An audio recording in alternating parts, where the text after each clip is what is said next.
Well, yet another quick visit to the Museum of Transport, Greater Manchester at Boyle Street, and they're getting ready the Bury Metropolitan Bus and AEC ready for the big event, which is 26th and 27th of July.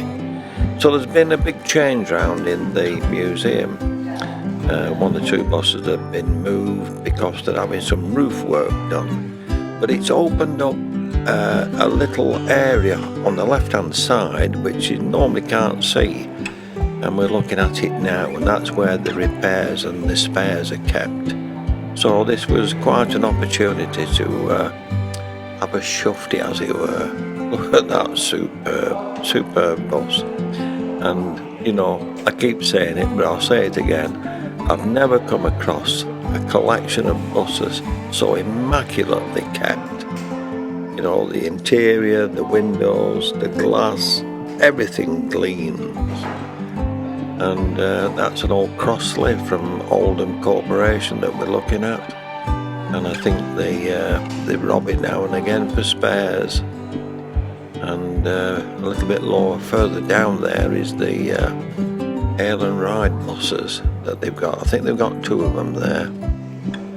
And this one is the open top Leyland, and it's been repanelled completely, so that's had a full repanel, and now they just fitted on the lights, etc. And like I've just said, I've never seen such a collection of buses so immaculately clean.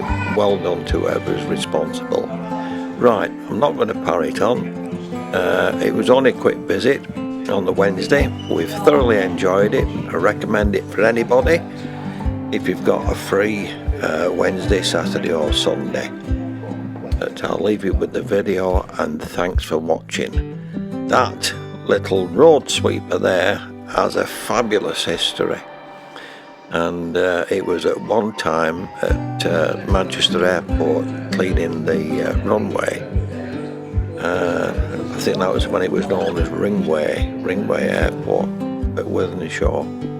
But the company itself, Laker, they have a history as well for municipal cleaning vehicles. And there was a break-up in the directors, and they went their separate ways. And one of them developed Shelvoke and Drury. Now, if you're into commercial vehicles, Shelvoke and Drury were the #1 bin collection vehicles in the old days. That's me finished. Bet you're glad. Enjoy the rest of the video, and if you get to the museum for the Bury 100-year celebration of buses, I'm sure you'll enjoy it. Thanks a lot for watching. Bye for now.